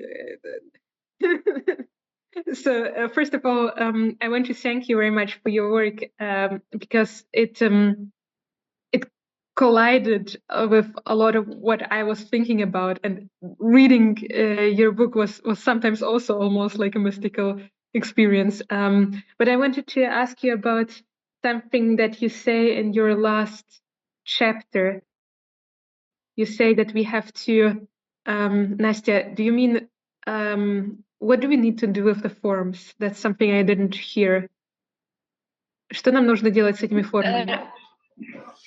Все религии указывают на свою несостоятельность перед внеисторическим событием спасения мира, и поэтому служат только зоной комфорта. Mm-hmm. So that you say that all the forms, for example, all religions are kind of not enough. They don't really represent the fact of salvation. They are just, these forms just serve our comfort. Sorry. Yeah, and so what I think is that the forms that they are forms of life and of action which kind of bring us closer to the world. For example, in art or in education or also in politics. For example, in art. Извини, Настя, скажи, в искусстве почему мы приближаемся? Допустим, в образовании мы должны быть сближены с предметом, чтобы выйти за границы этого предмета в проблему. В искусстве мы сближаемся с естеством, чтобы обернуть его на говорящего. И также в политике. So, for example, in education, we kind of draw closer towards the objects of the world to kind of turn them into something which are problems or which speaks to us or to what we listen. Or in the art, we also draw closer to the world to turn the things that we create so that they start to speak. And also the same it is in politics, because when we really dive into politics, it shows us our position of need, actually. И что, я повторю еще раз последняя часть, вопрос?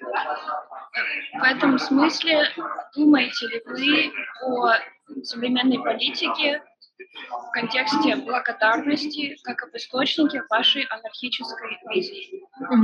So, in this context, do you think about the contemporary politics in context of gratitude as a part of your political anarchical vision? I must say that I didn't quite follow the.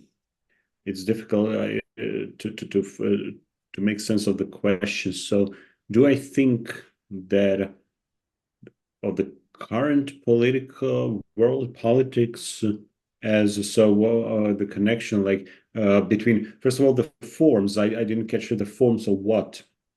Forms of political organizations, models proposed by various theological narratives. If there is a way to summarize the question in one or two sentences, I think would help so that I can be more precise in my answer. Если честно, я не очень понял, по форме чего. Вы бы могли бы вопрос, в одном-двух, саму суть вопроса в одном-двух предложениях, тогда мне будет легче ответить. Я маю на увазі те особливе положення політики всередині вашої роботи, яке свідчить саме через себе про цю недостатність і бажання анархії, яку ви вбачаєте в ній. Тобто сама політика, як форма, що існує, обумовлює вашу візію. Чи відчуваєте ви це так, чи ні? So, if politics, do you think that politics itself could be also a form in which we can dive and which also kind of shows us something about ourselves, shows us the incompleteness of ourselves? And could this be part of your anarchical or of your understanding of anarchy? Yeah, I think that's what the realm of politics shows us all the time. It shows this terrible weaknesses where actually it's a realm, and I define it very broadly because it's not just for me. The political is not just the competence of the state. The political is everything that concerns the life of the community. And in that realm, unfortunately, we have to deal with the exercise of power. And we need to do that. It's just intrinsic. If you, whatever you want to change, you need some power to do it. Even if that's the change for something good, for the better. Workers' movements, when they were organizing themselves, they had to get stronger in order to make an impact. And the problem is that the very same thing that we use in order to advance something like human freedom or dignity or create conditions under which living within a society can be better in some respects, the very same power is there as the oppressive factor, something that affects people in a negative way. Да, так можно сказать. Любой поступок в политической сфере, и я имею в виду политическую сферу в широком смысле, любой наш поступок, как бы мы в нем нуждаемся в власти на других. И все, что мы хотим изменить, например, если мы посмотрим на движение, рабочие движения, то да, чтобы что-то изменить, они должны были как бы прийти к власти и в этом как бы переступить через, вступить вот в эту сферу. Те, про що ви говорите, про діалектику раба та господина, скоріш за все, ви маєте на увазі це, коли ви говорите про владу. Але мене цікавить саме недостатність політики як дар, через який саме і відкривається потреба в Бозі. So I understand you're probably speaking about this dialectic between in power between oppression and oppressed. But for me, what is interesting is that political spheres shows us our incompleteness, and by drawing closer towards this incompleteness, we could actually find our need in God. Yes, but the political sphere shows us, we learn through that quite a lot if we want about ourselves. And that is one of these most fundamental dynamics, I think, in general in human history. There is something that I think, that's why the political sphere is, I think, directly linked to our existence, our biological existence, because we have this intrinsic quest for power as part of who we are as biological beings. And then because our own cells are fighting within our body. So we can say that also there is like political dimension to the tissues out of which our body is composed. And we are fighting also as individual beings within collective, within our species. We are also fighting as groups vis-a-vis other groups. So this is the dynamic of power that, of course, shows our incompleteness, but it also shows that the very logic, how we operate as beings in this world, is problematical if we look at it from a Christian theological perspective. I will translate, and then I'm sorry, but we will need to leave the Zoom. Yulia, what do you have a plan, or because it's not our Zoom version. We will have to close the meeting. But what Davor was saying is that wrong language. Что он говорил, это то, что политика нам показывает даже что-то про наше, это показывает нашу природу, да, что нам во всем нужна власть, даже природа наших клеток, что даже они против друг друга в борьбе. before, just to thank for the previous comment, because that's the compliment I haven't received so much, that reading my text was a kind of mystical experience. I appreciate it very much. Так, спасибо за последний комментарий, что читать мой текст было мистическим событием. Такого я еще не слышал. Немножко такой провокативный вопрос. Знаете, как вот мы сейчас живем в мире перемен, все меняется, какие-то моральные нормы, да, но они пытаются измениться, все переосмысливается. Мы слышим много о таких понятиях, как либеральный проект. Теперь мы слышим о том, что есть мусульманский проект, да, вот мусульманские страны задумываются над мусульманским проектом. То есть мы слышим о китайском проекте, таком сплаве конфуцианства, даосизма и коммунизма. Мы слышим об индийском проекте, когда премьер Моди пытается где-то чего-то сделать, какой-то симбиоз традиционной Индии и либеральной Индии. А как бы Давор отнесся, если бы ему предложили поучаствовать в православном проекте? То есть, гипотетически. Вот он слышит, есть такой православный проект, и его варианты ответа. Это невозможно. Он отнесся к этому осторожно, или он отнесся к этому с Question is a интересом? little bit provocative. We are living in a world where a lot of new things are changing and appearing, and we hear about a lot of projects. For example, we hear about liberal project, or the Chinese project, or the Muslim project of civilization, or the Indian project, where we hear that India tries to find a symbiosis of the traditional and the modern, and there are a lot of projects. And what would you think if you would hear just hypothetically about the Orthodox project, that somebody would like to build up the Orthodox projects? How would you react? Would you say, no, that's impossible? Or would you say, be careful? Or would you be interested? I don't think that Orthodox project is in itself political. If it's political, if it becomes political, then it ceases to be Orthodox, or to put it the other way, the more it gets political explicitly, the less it will be Orthodox. So I think that just as I said, that's the whole Anarchy project, to say, no, we talk about the transformation of this world, something acquiring new being, and we have the whole tradition and everything related to that. That is the Orthodox project, creation of new creation of this new eschatological reality, and of course the transformation of ourselves individually, and but it is not that goal is not political. The consequences of those theologies can have political implications.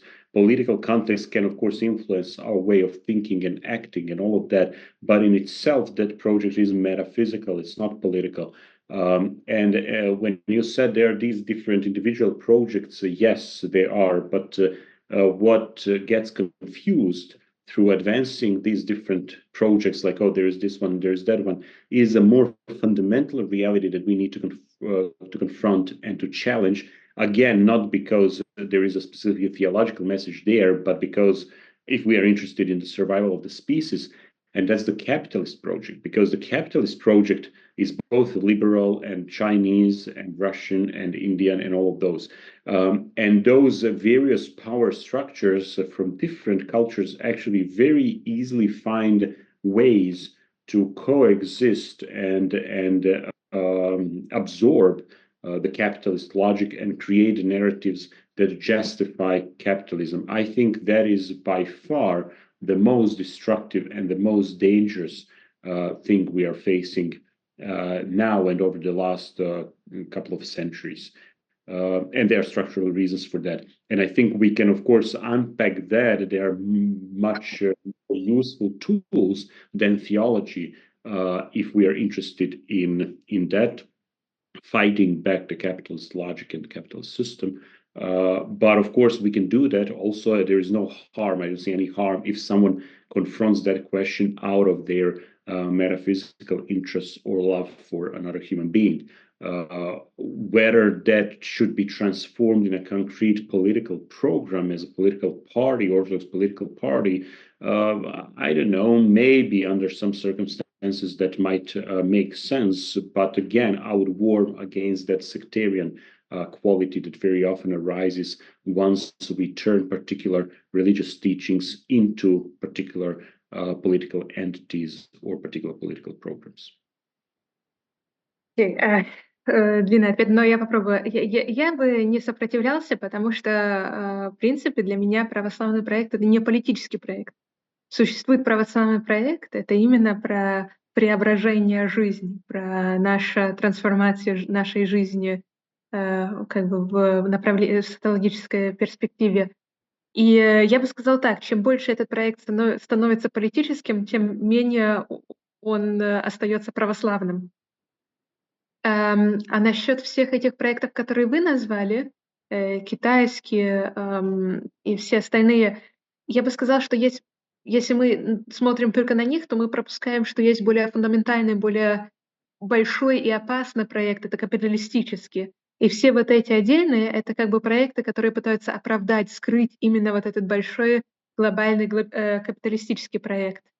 И да, есть много путей как бы сопротивляться этому капиталистическому проекту. Я думаю, что есть более эффективный, чем богословский путь, но если кто-то хочет сопротивляться капиталистическому проекту из перспективы богословия, то, конечно же, это можно. Нужно ли из этого создавать политическое направление, партию или что-то такое? Я не знаю. Как бы тут опять опасность сектантства и вот этого высокомерия. Well, first of all, thank you for raising really important questions, I think, in modern Orthodox theology. Some of these questions are really complicated, and I think some of them can be controversial, especially in some particular dimensions. And also, thank you for really, let's say, profound understanding of the ambiguity of modernization, let's say, of modern Orthodox Church. And I don't know what you think about modernization of, let's say, Orthodox theology, but it's another other conversation. And so, in general, thank you. It was pure delight. So, thank you. Thanks. The pleasure is all mine. Yeah, like the last thanks, probably I would say the last thanks for the opportunity to gather all the beautiful people actually around this book, because like every book, we choose every book with like very, I would say intimate like connection to the topic or the author or something like that. So like and like of the topic we had, it is a space for us to, I would say, see the light in some dark moments within our way. So yeah, thank you for this opportunity and for having this long meeting with us, and thank you for your I cannot speak English anymore. For your readiness to continue to write the introduction and to continue this dialogue with us. But what you do is that's really inspiring. So for the first time when Julia told me about your group and how you actually, I think that's one of the ways to fight the meaninglessness of the world and current situations. And I really admire. So that really was my pleasure, and I'm honored to be part of your conversation. So thank you for that. Так, вперше, коли мені Юля сказала про цю групу, я подумав, що це дуже хороший спосіб боротися з беззмістовністю, з якою ми зустрічаємося інколи в цьому світі. Тому для мене ця розмова і загалом те, що ви збираєтеся, це теж велика честь і задоволення. Дякую за це. Thank you for all of us. We are 10 who are survived.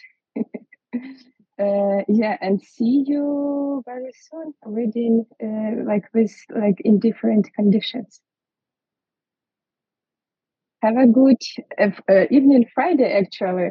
I don't know why I was still here. It's 6 in Stockholm and 7 in Kiev, so probably we need to go to grab some, beer or wine or something like that to have this Friday evening.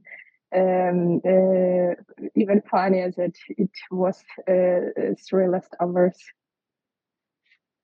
So yeah, bye to everybody. Thank you.